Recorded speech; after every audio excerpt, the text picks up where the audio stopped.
Today we're going to talk about making a jig to bend wire, and here's an example of some things that you can make using it.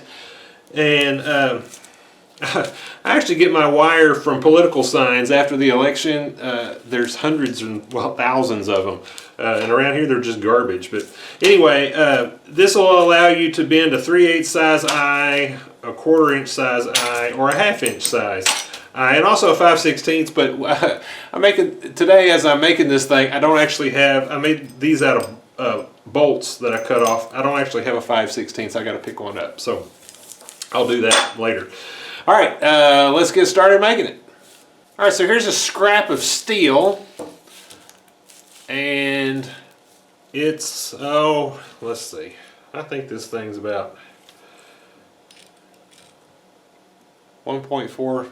Almost 1.5 inches. It's 6 inches long and it's 1 inch thick.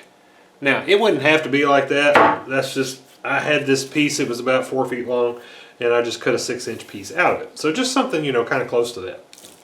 You want enough depth here that when you put your pins in, they're going to be rigid and not, you know, if you do something real shallow, they're going to bend. So you need to be able to sink them down deep enough. Now, I want to do, I'm going to do 1/2 inch pins, 3/8 pins, 5/16, and 1/4. So to lay out all those holes, I did this, and basically I'm going to come off. I wanted the first pin to be a 1/2 inch from the edge, so it's a 1/2 inch pin. So I actually had to center my first hole. The 1/2 inch plus half of the 1/2 inch bolt is 0.25, so that's the first one is 0.75 off of there. And then to figure the next hole, you're going to do half of the diameter of this, which is 0.25. I want the pins to be 200 thousandths apart, or 0.2. So you've got the 0.25 plus the distance between, which is 0.2, plus this one, which the half of the diameter of this one, which is also 0.25, gives you 0.70. And you just keep doing that. You take half the diameter, which is going to come over this way, then plus your gap, whatever you want it to be, plus half the diameter of the next one. And that's what all of these are. Then I came back and I added them all up because I'm going to do this on my DRO, and that way it gives me my points to progress to each time. Alright, so let's go over to the mill and we'll start drilling. Alright, so I gave this a sanding just to get some of the rust off of it and some of the saw marks. And there's nothing critical about this, so I have just eyeballed it, you know, halfway in between there. And now, just going to get down here to the end. We're going to just eyeball that. It's close enough, and we're going to zero everything out. Alright, so get my guide here, and our first one is going to be 0.75.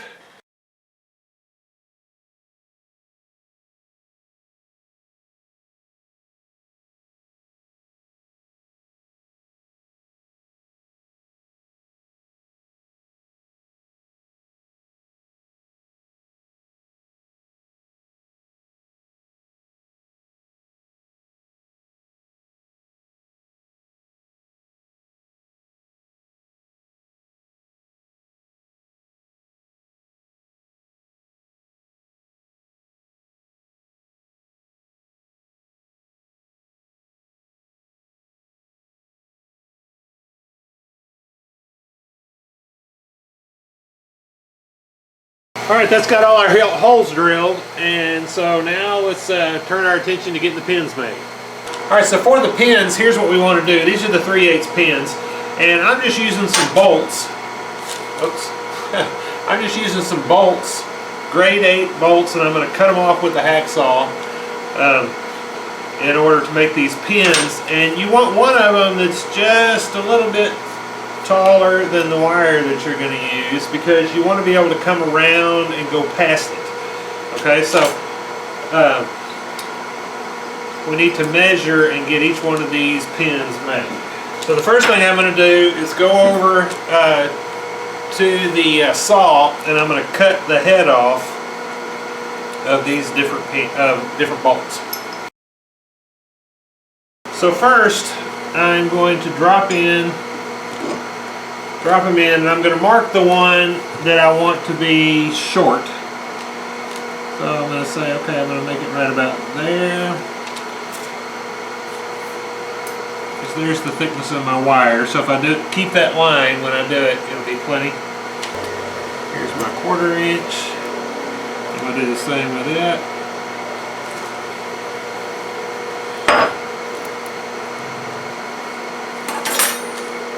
Want it a little longer. Up. Split the difference. Right about there. Yeah, I think that'll be good. Now, I actually don't have a 5/16 bolt today. I'm going to have to pick one up, so we're not going to do that one. I'll do it later. But, all right, let's get these cut, and then we'll be back. All right, now we're going to put them in the lathe and just chamfer the end of them. Really kind of overkill, but it's easier.